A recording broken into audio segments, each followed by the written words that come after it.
And then, I guess, speaking of wind, I suppose, I was. Is it Uh, pushing you? it was pushing me, and it pushed my kite. Yay! So I got a Delta kite, which is it's basically a kite that is triangular in shape, and then Right. if from the front, and if you're looking at it from the side, it looks like an M, in its bend. And Oh, I know those. Yeah, yeah, they're cool. yeah, they're pretty sick. So uh, there's a great I've been wanting to get to try this one out. So I took it out to the Windy Park. It's got some good clearance, and tried it out, and was immediately setting it up and having some trouble with it because I have some light kites that are like single string, and I do a little test. Right, I do a test with like the pizza one, and then I whipped, and I was like, okay, I got some good wind on that, and then I busted out the Yeah, whale, and the whale was fucking pulling, and we got some good wind on that. So it's like, yeah. okay, right, it's solid. We can get to the heavies, and so I switched over to the Delta kite, and the fun thing about those is that with the other types of kites, you kind of need either like a running start or someone to kind of hold it and give you some lift off. But Right. with this one, you can self launch. You just kind of set it up and then give it a nice yank, and then it'll fucking go. Um, but the the control of having two handles instead of one is the craziest difference in the world. Oh, it has two handles? It has two separate control handles instead of just one Are line, they two completely separate lines going all the way to the top, or they all the meet way at up one to the point? kite, and then one is grabbing the left of the kite and the other is grabbing the right. So See, if I had that, I would have it tangled up in like a second. yeah, that's the problem, right? It's a skill you have to develop, you have to learn it, and you're pulling on that shit like Shinji with a left and a right, and there's a whole skill set that comes with the two handing that you don't have to worry about with one hand, because with one hand you just have to kind of let the wind carry it, and then you can lift and drop and do a couple of basic things, but you're not really in control, whereas with two hands you're in complete control. Just don't um run away. so you do the lift off, and then like I was already having some trouble because I was kind of unfurling it and trying to keep the rope shorter because I didn't want to hit anybody nearby because it's kind of getting a little crowded. People are having their picnics and playing games and stuff. So you're trying to keep it. This image of people having a picnic and you're like running by them going, oh, oh no, with the kite. Yeah, well, people are playing their outdoor things and having a good time, and some people are just lounging. But you're trying to be like not a jackass and keep a nice big open space around yourself, so that if it goes down or anything, or if the line drops, you don't want to hit anybody. And so I do this one, and I've had the kites drop before, and something that often happens too is like some kid will see a kite and be like, "Wah!" and we'll run up to it, and it'll be like, "Yeah, Right. for sure." But then it just be like, okay, now don't get too close right now. Don't back up, kid. You don't want to like get hit. And with this one, immediately I launch, and then it goes straight up, and then fucking nosedives and spikes the ground hard. Like I'm like, oh shit, that's an injury. If anyone is underneath this thing, that's a problem. Yeah, you can't. Right? Gotta be careful, man. Got to be real careful. So I'm figuring that part of it out, and again, I'm trying to do it with the kind of like restricted amount of line, because the shorter the line, the harder the pull, but the more I can like keep it from hitting people and stuff, whatever. And then a lady comes over and basically just points over and goes like, "Hey, so you actually do you need some tips?" And I was like, "Oh my god, we had our kite angel before, way back when I first got some of these, and now is this happening again?" And They're she's everywhere, man. and so she's like, "Yeah, no." So and she points over, and like the guy she's with, this dude, like probably late 50s or so, is just like, "Hey, yeah, you gotta." He's like, "Okay, hold on, I'll come over." And he gets up and he comes over, and he's just like, "Yep. So what you gotta do is you gotta unfurl all the way, and then you got to set it up like this," and he gets the whole thing going, and then you boo, and then he takes off and starts going, and I was like, "Oh shit, here we go," and he's like, "Yeah, you got to be careful." He gave me some tips about like how you be careful with like the line. You can if it furls up, there's some tricks for unfurling it. And I was like, dude, like I was like, thank you, that's very nice. He's like, yeah, no,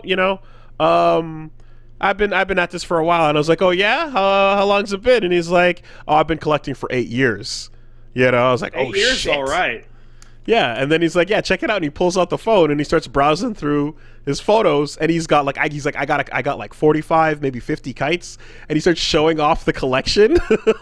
So you're looking at your future, is what you're And saying. I'm like, oh shit, we found a fucking grandmaster. I didn't realize. I thought my casual enthusiasm was meeting another person who was also like, like, oh yeah, I've done this a little bit before. And this dude is like, no, he's got it set in, and he's showing off ones where there's lights that make it look like it's like a bird shape, and then it makes it look like the bird is flapping its wings when the lights go off in a pattern on the kite. Oh, that's fancy. I Crazy like that. wild shit, and I was telling Punch Mom, I'm like, look, I'm not looking to get into the giant collection. I kind of just want like one or two cool ones that I really dig. There's recently an octopus that's been going around that looks fucking sick. I'd get an octopus in a heartbeat. But yeah, this dude's got the whole thing, and he said he's showing off the customs and all that.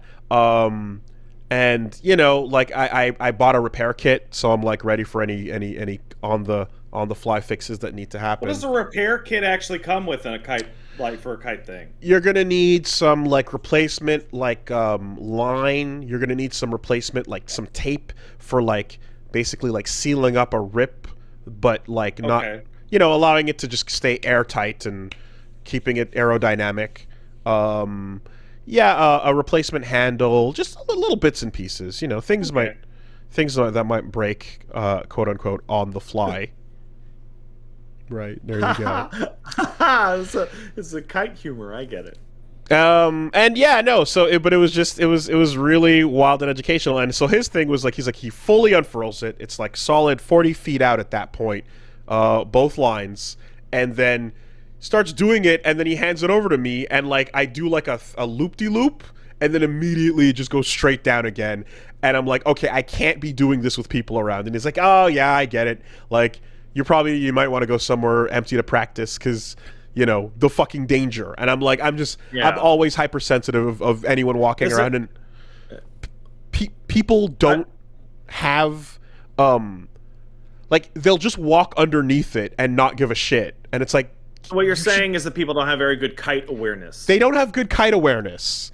And I kind of try to give a heads up, like, hey, could you walk around, And people just like, whatever, they don't give a fuck. And I'm like, shit, this is just not going to work. I can't be expecting multiple people to be kite aware. So it's a good place for wind, but I got to find a nice empty field, to properly train my Haddo.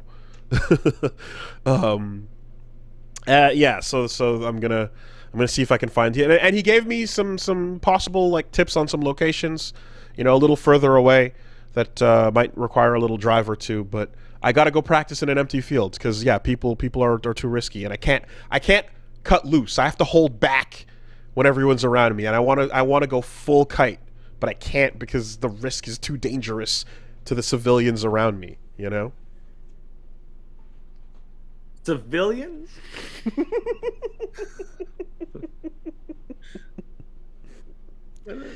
Can't hurt them, man.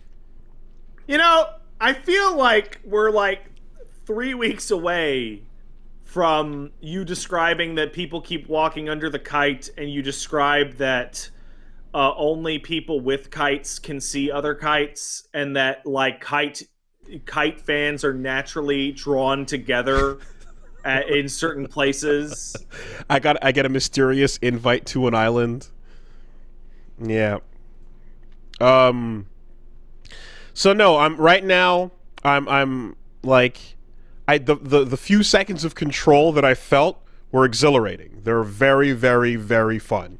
And I could definitely see that, like, the step one is enjoying the loose feeling of just like flying it in the wind, letting the wind take it where it does, and you just kind of bend and ebb and flow with it. But step two, when you get that second handle on it, is like, okay, I am mastering this. I am controlling this. I am piloting this thing through the air, and you can pull on the left, push on the right, and have it turn left.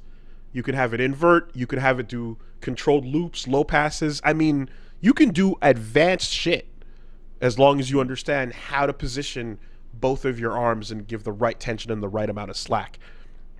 So I'm feeling it. I felt a little bit of it, and it felt really good. So time to take it somewhere safe. And I got to go to Namek. I got to find Namek so that I can unleash. You know, that's the next step. I can only hope that you don't run into a situation in which your kite ends up in some jackass's yard. Yeah. And then you travel back to 20 years ago. And some dickhead's like, what the fuck is this in my yard? It's mine now. Bullshit. I don't imagine that'll be a problem because there are strings that I can yank it back to me with. Yeah. But right. we'll see.